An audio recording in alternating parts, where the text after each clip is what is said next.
Minister Harris on a update from the department on the UK's environmental policy for 2023. Hello there, Chris. Great to see you. Apologies, we were a little bit late in starting, and I'm afraid I didn't get the introduction that you just made there. So would you mind just running through if there is a particular theme that you want me to cover off? Otherwise, I will talk generally about the Environmental Improvement Plan, CBD, and I know the Land Use Framework is also an interest to you. If I'm missing anything, then do shout up now.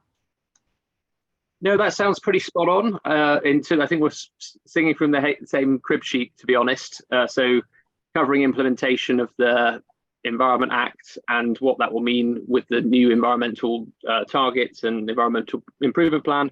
Exactly. Then the international outlook on the back of CBD COP15, and then our domestic priorities for 2023 for the natural environment, wildlife, and the land use framework you mentioned. So exactly that. Yeah. Thank you very much.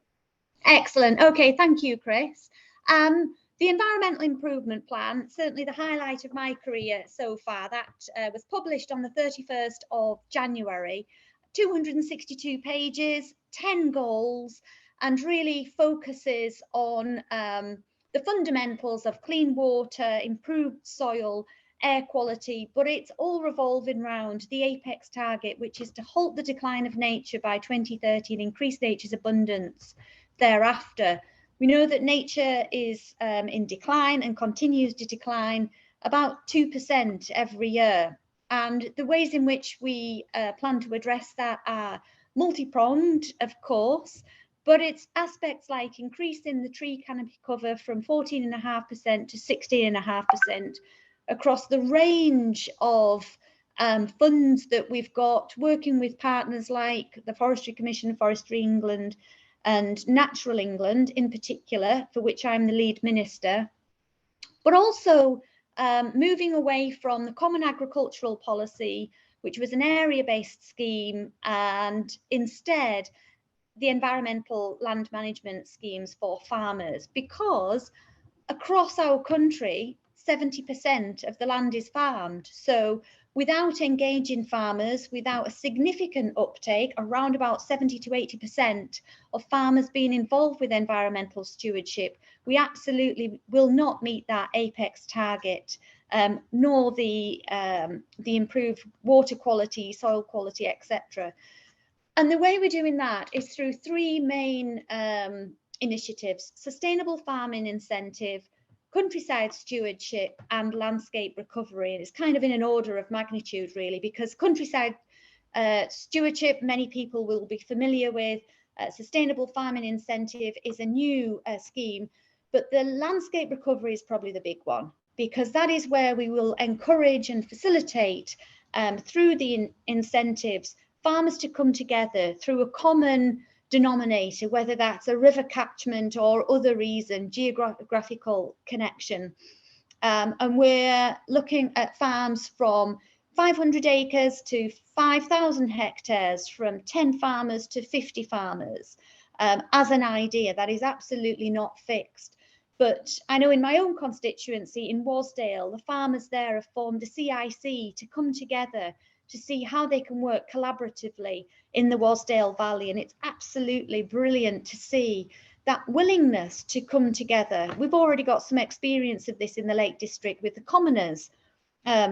Mixed results there, but certainly bringing together farmers for the benefit of the environment, we feel is absolutely vital. So the EIP, really recommend a read. It was important to me that it's a relatively enjoyable government document to read. So you can flick through the 10 goals, whether you're interested in air or soil or nature. The one that's really important to me, I think, is probably goal 10, because it's about people. And I think it's vital that we bring society along with us. This is the greatest team game of our lives. You know, it's not just a national effort, an international effort. But enabling society to play its part is critical. Making sure that we can improve the condition of our 4,128, I think it is, triple SIs covering 1 million hectares, making sure that we create that 500,000 hectares of nature-rich habitat, requires landowners, land managers, and everybody in between, whether they're in urban, peri-urban or countryside settings, to get involved. And I very much think that the Environmental Improvement Plan is an inclusive document and kind of is an interesting read. But I talked about the international need as well. And I think whilst I wasn't at CBD, where the Kunming-Montreal agreement was formed with the 23 targets across those 4 goals, Secretary of State was there and also Lord Benyon as well. Really successful. On International Women's Day, it would be remiss of me not to talk about Target 23. I've just had a brilliant meeting with women leaders from around the world, talking about the barriers certainly that girls and women face when working in the environment.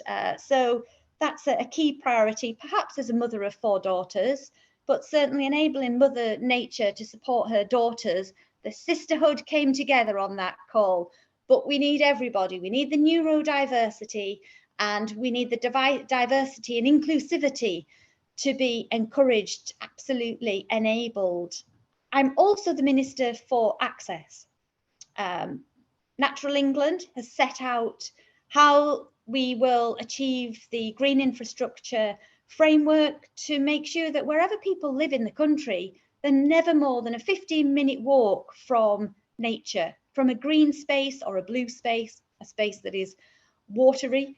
That's going to be critical as well. But in addition to that, we've got the National Trail dedication, where we're designating the current Wainwright route from St. Bees in my area all the way over to Robin Hood's Bay, one of 16 national trails. And we've also got the England Coastal Path as well. So making nature much more accessible to the public.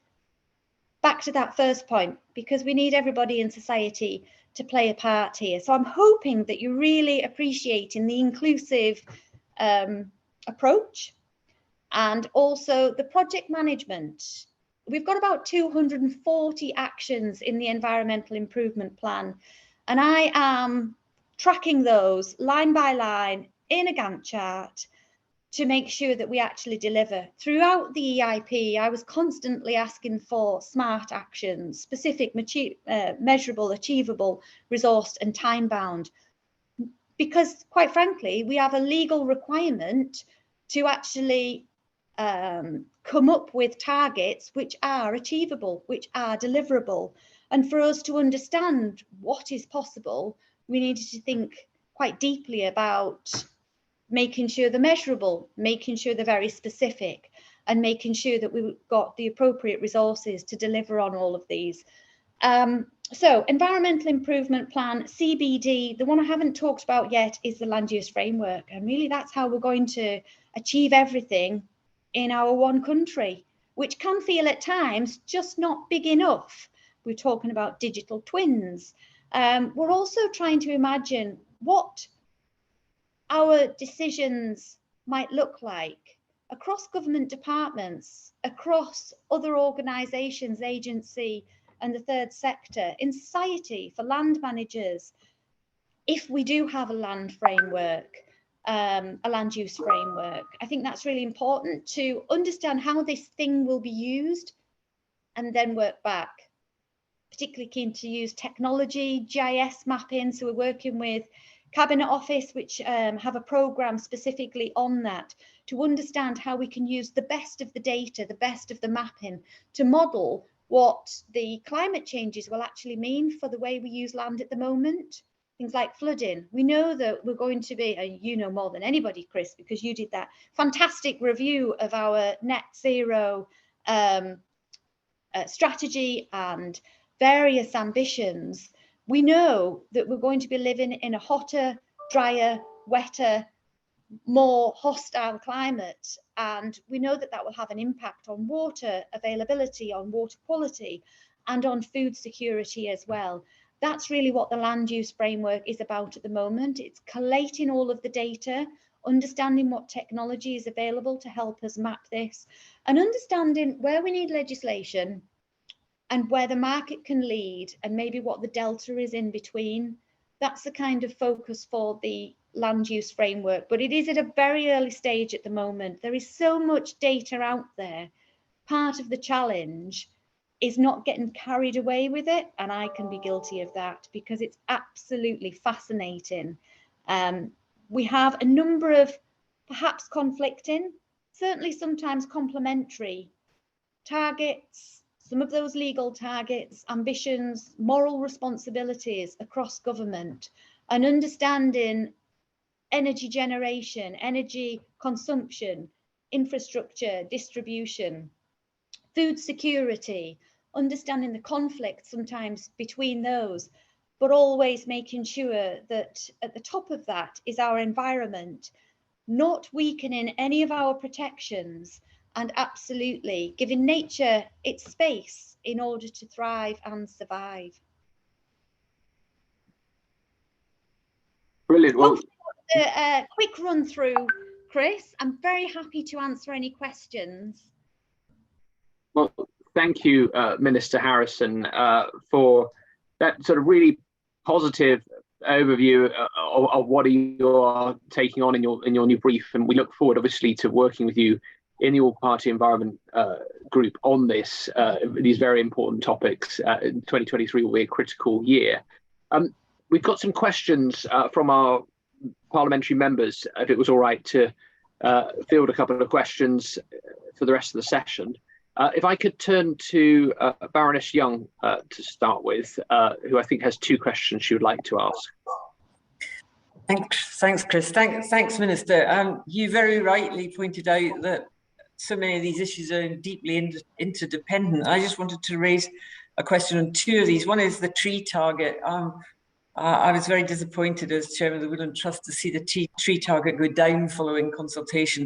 I just wonder what assessment government's made of that reduced tree target on both net zero and the Climate Change Committee's trajectory towards 1.5 degrees, because in our estimation it will be a diminution in the contribution of trees to that, and therefore there's a knock-on impact to climate change.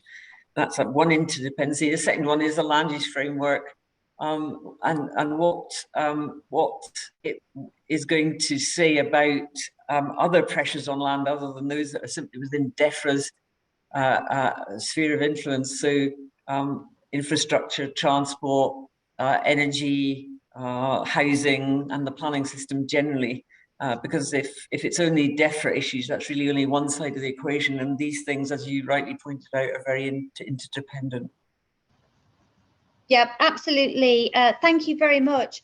In terms of the tree target, you know, that's a minimum target. If we can do more than 16.5%, we absolutely will. But it is right and proper that we set targets which we believe to be achievable. We've got to do that. It's a requirement that we do that. And in terms of the challenge ahead of us, last year was the best year in many years, and we managed about 2,700 hectares. We need to get to a minimum of 7,500 hectares of trees planted in England every year, and then some, to be able to achieve this.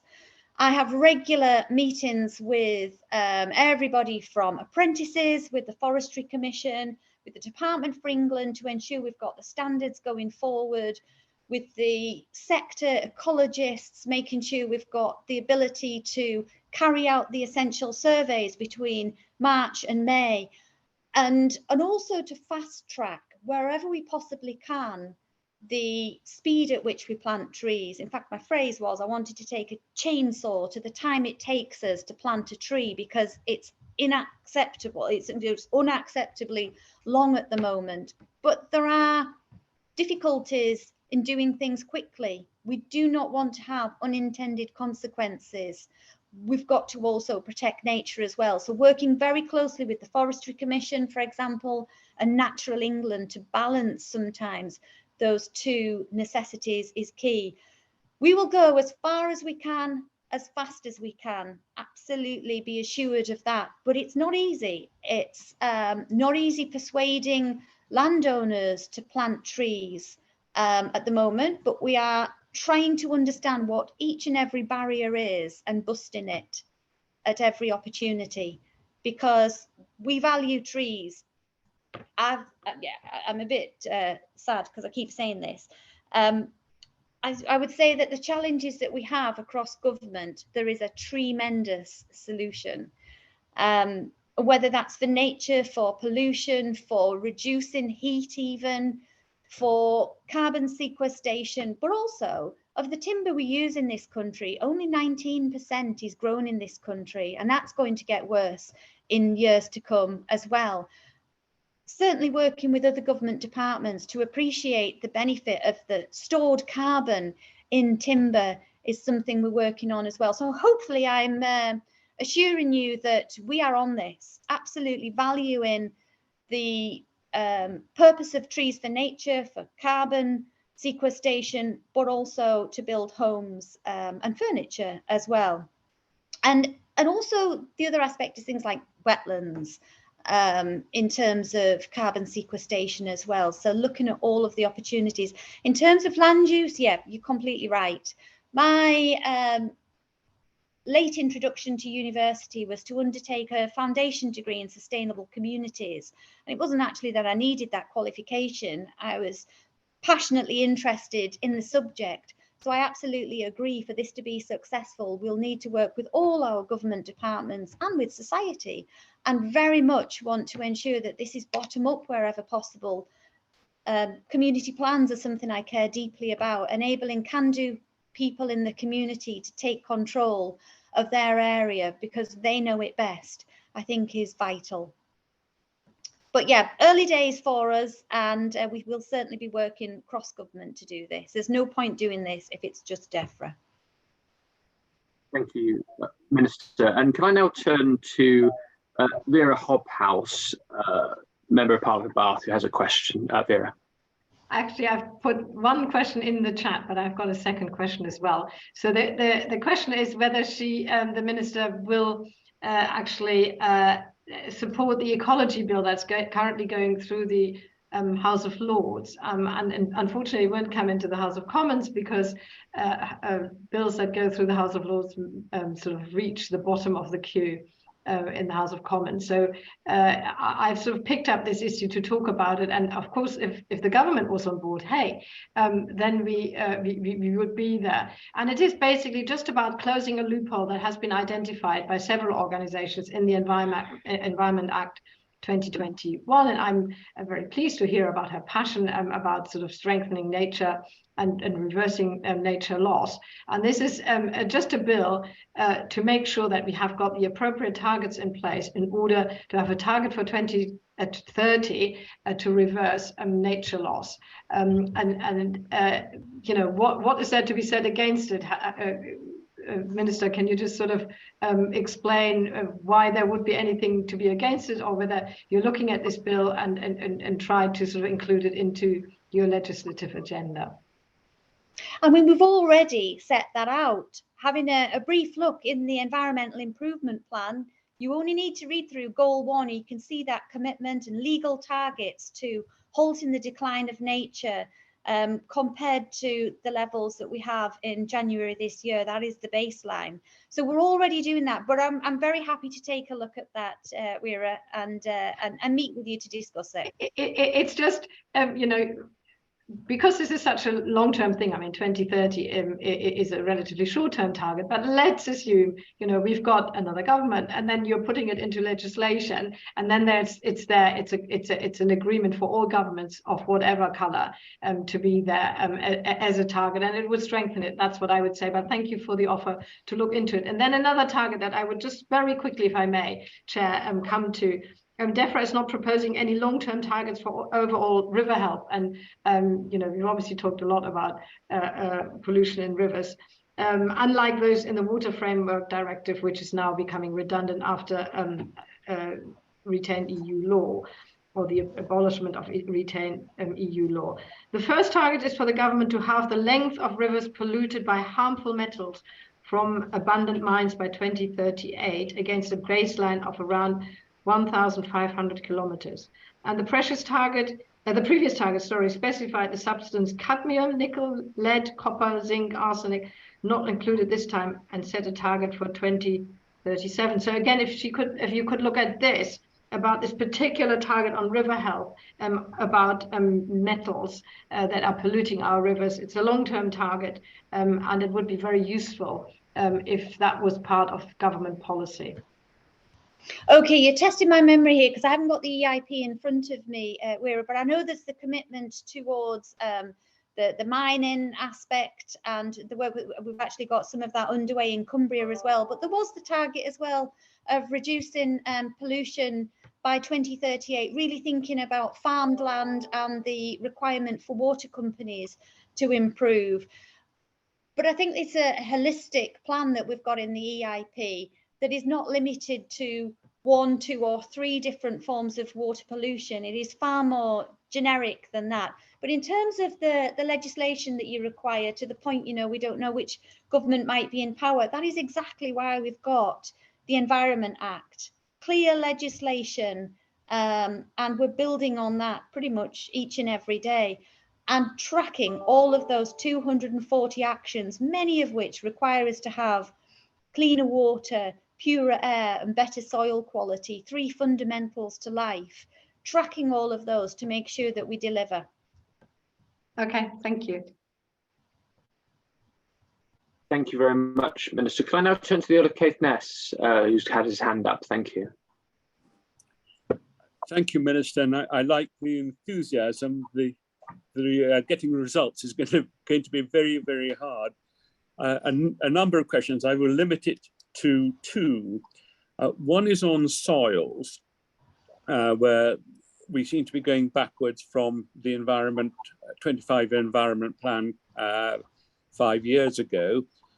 What consultation have you specifically had with stakeholders, which was promised to me by Lord Goldsmith on this before you published the EIP? Who did you consult with? And secondly, on trees, it's not so much the planting of trees that's the problem in this country, it's the maintenance of trees. And this is where all governments to date have been absolutely useless at helping woodland owners get that right. Over half our woods in this country are in bad condition because there is no proper management. What are you doing about that, please? Thank you very much. I know that we've got a meeting with Lord Benyon later this afternoon, assuming that's still working with your diary. In terms of the Soil Health Action Plan correspondence, I will have to send you a note on that because I'm not aware off the top of my head. And I know that you were particularly keen on the Soil Health Action Plan. I'm not sure whether you've had sight of the Environmental Improvement Plan, but within that document, you know, there's a goal dedicated to soil health. Let's pick this up when we meet later, because I know that that meeting is absolutely focused on soil health and peatland restoration. You know, over 200,000 hectares of peatland, both upland and lowland, that we're restoring, working with farmers. That's absolutely critical for our carbon sequestration and net zero strategy. So just a couple of examples, but in terms of that direct correspondence, I'll have to get back to you on that. On trees, we recognise this, and part of the challenge in actually persuading landowners and managers to plant more trees is about that maintenance payment. So there's a couple of things there. Actually being able to extend the maintenance payments. Currently it's 10 years that farmers receive for planting trees. We think will make a difference. And the reason for that is that it takes about 15 years before some of the thinnings can actually provide an alternative income for the landowner or land manager. So as we're trying to understand the barriers that prevent people from planting trees and then also from managing trees, these are the kind of aspects that we're learning about and improving. It is a constant moving feat that we are working on. Tomorrow I'm speaking at Future Build to really advocate for timber being even more in our construction industry. As I say, only 19% of the timber that's used in this country is grown in this country, but timber could be used so much more as well in construction in particular. So those are the kinds of things that we're looking at for trees and timber, working very much with the industry, with the entirety of the sector. Thank you, Minister. If we haven't got any more parliamentarian questions, I'm going to turn to Pippa Neal from the ENDS report. Pippa, would you like to come in with your question?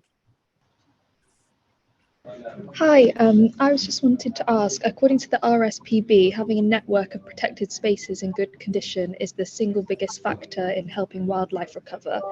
So can the Minister please explain why the government didn't set a target to improve the conditions of England's protected sites in the Environment Act targets? I mean, because that's obvious. If we don't improve those sites, if we don't increase the favourability of the SSSIs, which we have set out in the EIP, both in terms of an interim target to assess the SSSIs, and I think we've got 4,128 there or thereabouts across 1 million hectares, then we simply will not achieve the overarching apex target of protecting nature. It will not be possible. But in addition to that, there is the commitment towards 500,000 hectares of new habitat for wildlife, wildlife-rich habitat as well. But we do need to assess the current state of those SSSIs, and that's what Natural England are tasked with, that inventory, also making sure that we capacity build. So it's not just Natural England officers going out to those sites, but our landowners, our land managers, yourselves working with the ENGO community as well to help society assess the favourable condition. I want local schools to hold to account politicians when we go into our schools about the favourable condition of SSSIs in their area. And at the moment, that's not very easy to do. Sometimes it's difficult to appreciate what species or what characteristic that SSSI was designated for in the first place. So targets are great, but actually what we need to do is get on and make the difference for nature. That's the priority. We're doing that with parliamentarians, with other government departments, with society, as I say. It's an incredibly inclusive necessity. Minister, just to pick on that point, so if you did then have the audit, as you mentioned, of the SSSI protected sites, then potentially once that audit's completed, you'll have a baseline from which to work from to be able to maybe establish a progress or stretch target on how to improve the conditions. Is that sort of the plan? Yeah, totally. In terms of needing to assess the sites, I mean, the information is already available. There is a publicly accessible database, but it's hellish complicated to find. I wanted to find out about a SSSI in my own community, and it wasn't very easy. I wanted to find out when was the last assessment, why was it designated as a SSSI, what were the species that we're trying to protect. And it's not easy, and I definitely want to make it a more open and transparent process so that society can all hold us to account on that. But yeah, absolutely. Assessment, understanding where we are now means we know where we need to be in the future. You may find it's a chicken and egg scenario. If you have a mandate in place to deliver for X year, it will kick everyone into gear. Whereas if we don't have that end goal, a bit like net zero, then no one's going to end up delivering on this. It'll just drift. So it might be one to reflect on. Well, we do have the assessment dates actually in the environmental improvement plan for all of these 4,128 sites to be assessed. And then I guess it's the question about once the assessments have taken place, guaranteeing the assessments will lead to an outcome of guaranteed improvement, I think. Yeah, of favourable condition. That's right. Yeah. Brilliant. Thank you so much. Could I ask Dustin Benton from the Green Alliance to come in? Dustin. So, thank you. My question is about the land use framework and the uplands. Work that Green Alliance has done suggests that the least productive 10% of land in England, which is mostly in the uplands and produces only about 1% of the food, is very low economic productivity. And if we supported farmers to restore nature on that land, they could increase their incomes by at least a fifth. My question is about how the land use framework will support landowners, farmers, and land managers in the uplands to take that opportunity. The context is I don't have the impression that the opportunity is widely understood and the government's rationale is also understood. Oh, thank you, Justin. As 3/4 of my constituency is in the Lake District National Park, and every weekend I am up on those fells, my family farm. I look at a fell full of Herdwick sheep whenever I go home. I know an awful lot about this. And I also recognise the value that our upland farmers bring to the tourism economy, certainly in Cumbria, but nationally it's about 16%. It's huge. We are vital. The upland farming community is absolutely vital for the visitor economy, but it's also vital for the fabric of rural life. My introduction to politics was really about saving a village school, which was built for 140 little learners in 1829. It got down to just 14 children in 2012. And I know that the kind of apex target, if you like, for rural communities is how strong its primary school is. It's often the thin end of the wedge to other closures as well. So the other aspect, I think, is enabling those farmers to sell that Herdwick meat or wherever it might be, Swaledale, wherever the provenance of that typically sheep might be, to be able to sell that locally and maximise on the profit from their farm. We've got some great examples of that in my own county of Cumbria, but it's things like that that the FIPL, the Farming in Protected Landscapes fund, is supporting, working directly with farmers. And pretty much every farmer I speak to across, I was speaking to the APPG for protected landscapes, national parks and areas of outstanding natural beauty yesterday. Everybody was so complimentary about FIPL because it's pretty simple, it's very direct, but it's often targeted towards upland farmers. But you're absolutely right in the value of enabling those landowners, land managers, often commoners, to restore peat, for example. And we've got that commitment in the EIP to restore both upland and lowland peat. Farmers are critical to that. Thank you, Minister. I'm going to now turn to Ruth Chambers from Greener UK, who's been waiting patiently. And I know the Minister, you've got to go at 2:45, so I've just got sort of 3 last questions and we'll wrap up then. But thank you very much. That's great. Thanks, Chris. Ruth. Thanks, Chris, and thanks, Trudy, so much for your for bringing so much warmth and enthusiasm and passion to the role. It is hugely, hugely appreciated. My question's about the Retained EU law bill, so not a bill that's Defra is responsible for, but nevertheless has huge implications for your department. And in particular, how you're going to ensure that important protections such as the habitats regulations are protected from its clutches. 2 things we'd really like you to consider, and please take them away if that's helpful. The first is, can you confirm that the habitats regulations will be in the retention bucket, so saved from the sunset? And the second, if and when Defra wants to make improvements to the habitats regulations, to ensure that they're done outside the powers of the rule bill because of their regressive nature. In other words, use other primary legislation or the other vehicles. Thanks very much. Oh, thank you very much, Ruth, and thanks for the appreciation of my enthusiasm. That's great to hear. I can't be any different, I'm afraid. It's just the way I was born. But absolutely, the appreciation of the habitats regulations and how we're going to protect our most protected areas for nature is fundamental to achieving the halt of the decline of nature and then encouraging nature's abundance thereafter. We've got to protect those areas, and we will protect those areas. There will be no rowing back, no weakening. We must and we will protect the environment.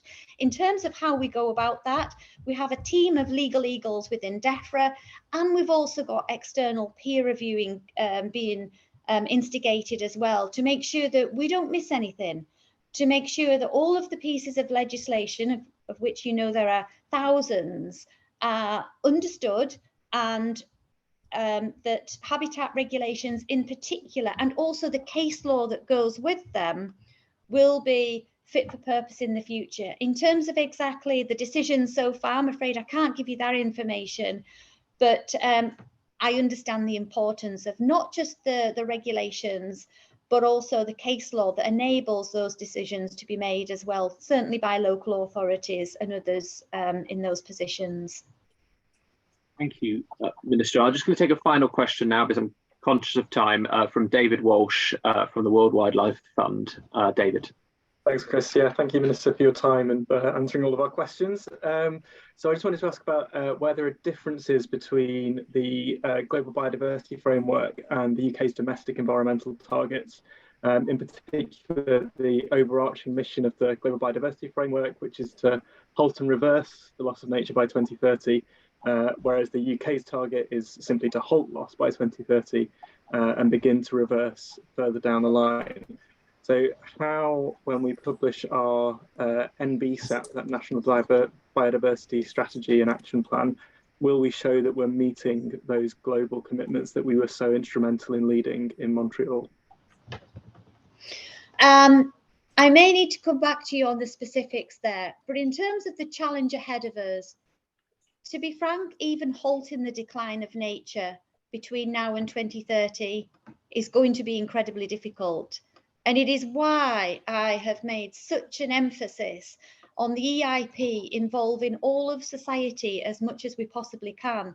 I also think it's worth being really honest about the challenges that we face as an island nation, as a relatively small country that's highly populated, densely populated, where 70% of our land is farmed and where only 14.5% of our land is covered by trees, compared to many other countries. We're up against it, quite frankly, David. You know that. I think society knows that.